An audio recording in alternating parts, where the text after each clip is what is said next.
Kembali di The Prime Show bersama saya Diandra Mukni. Pemirsa, kita akan lanjutkan perbincangan kita hari ini. Saya mau ke Pak Dedi Arahim, Wali Kota Bogor. Pak Dedi, tadi saya sudah sempat bertanya juga, ada 2 kasus nih yang di Bogor yang lagi marak, ada balap liar dan juga tawuran. Saat ini penanganannya seperti apa sih, Pak? Ya, alhamdulillah sebetulnya dengan kolaborasi sinergi dengan Forkopimda, khususnya dengan Polresta Bogor, termasuk juga dengan Dandim, Kodim ya, termasuk juga dengan unsur yang lain seperti kejaksaan dan pengadilan. Tentunya hal-hal seperti ini lambat laun nomor 1 ya, pendisiplinan di kalangan remaja dengan langkah-langkah represif, menindaklanjuti misalnya laporan di masyarakat secara cepat. Sebetulnya itu dalam konteks standar penanganan sudah memadai kalau di Kota Bogor. Bahwa Bogor mungkin salah satu kota yang banyak dilalui sebagai lintasan dari perbatasan dengan kabupaten. Pasti kita juga agak kesulitan mengidentifikasi apakah ini anaknya semua anak-anak Kota Bogor ataukah ada yang dari luar kota. Tetapi dengan langkah-langkah kami dengan Polresta, alhamdulillah sekarang lebih kondusif. Kita misalnya melarang anak-anak pengamen untuk pengamen di angkot misalnya kan, mengganggu anak-anak, kemudian juga ibu-ibu yang belanja, itu juga sudah kami lakukan. Nah, langkah berikutnya apa? Langkah berikutnya misalnya kami mencoba mencari akar permasalahan dengan peredaran minuman keras ya yang dijual secara murah di kios-kios. Ya, kami juga lakukan penindakan dan penegakan aturan serta penyitaan minuman keras yang ada di berbagai warung, kemudian tempat-tempat, bahkan pembongkaran bagi warung-warung atau tempat-tempat atau toko yang tidak berizin. Kemudian juga pernah kami melakukan juga penindakan kepada motor dengan knalpot bronze kan gitu kan, itu jumlahnya ratusan dan itu juga menurunkan potensi kriminalitas kenakalan remaja.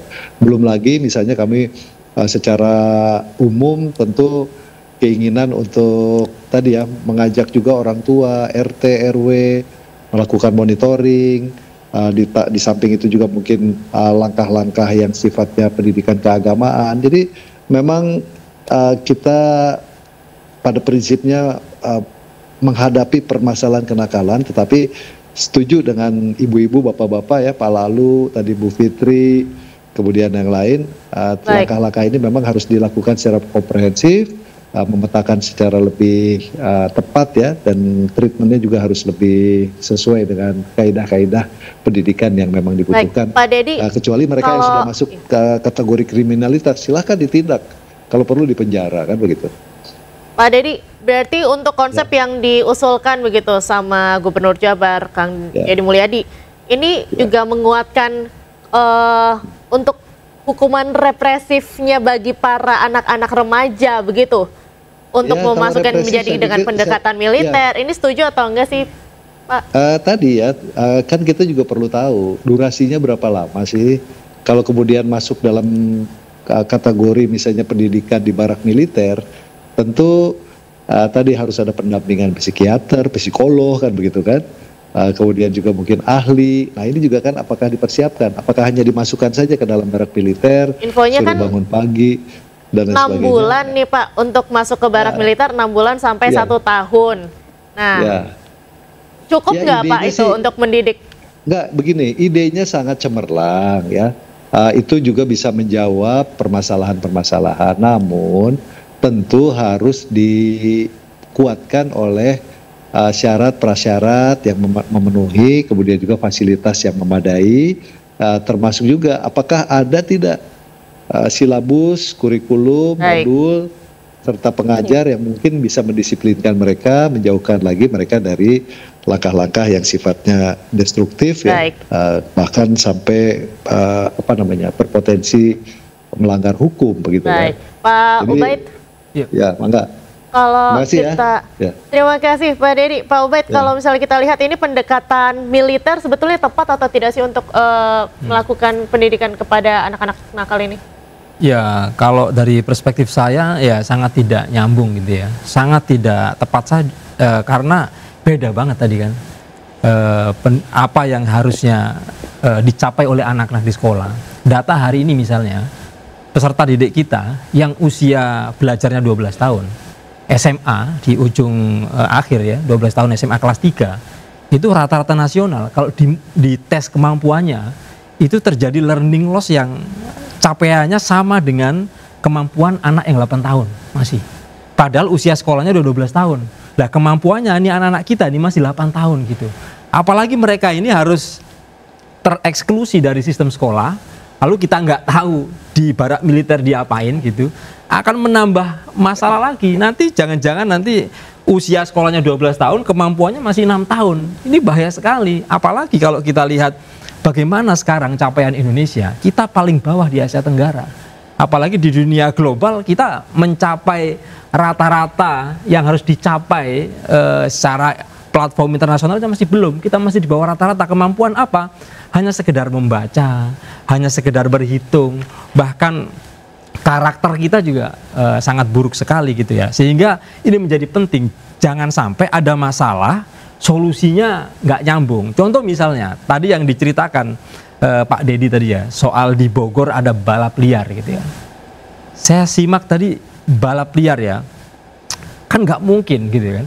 Anak-anak yang punya hobi balap liar, ini kan jelas balapan ini kan, balap liar ini balapan gitu kan.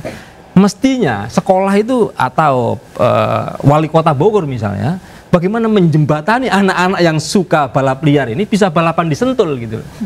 Jadi jangan hanya orang-orang kaya saja yang bisa balapan di Sentul. Kenapa anak-anak ini balapan di jalanan? Karena nggak bisa masuk Sentul gitu loh. Jadi solusinya bukan pendidikan keagamaan yang balap liar suruh dzikir di masjid, gak nyambung gitu loh.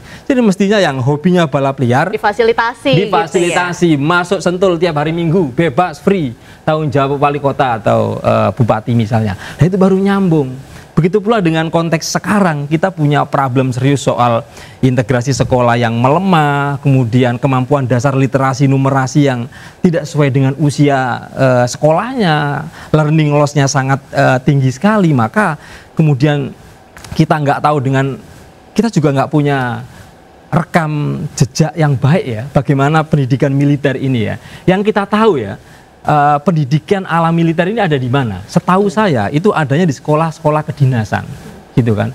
Dan apa yang terjadi di sekolah-sekolah kedinasan? Memakan nyawa banyak sekali gitu. Lah apakah anak-anak ini akan setor nyawa di pendidikan barak militer ini kan? Ya kita nggak ingin itu semua terjadi. Karena itu janganlah sebuah kebijakan itu diputuskan sambil ngevlog misalnya. Ini kan Pak Gubernur ini kan suka ngevlog ya. Ini harus dikaji, benar-benar dikaji. Karena itu saya setuju dengan Bu Fitri.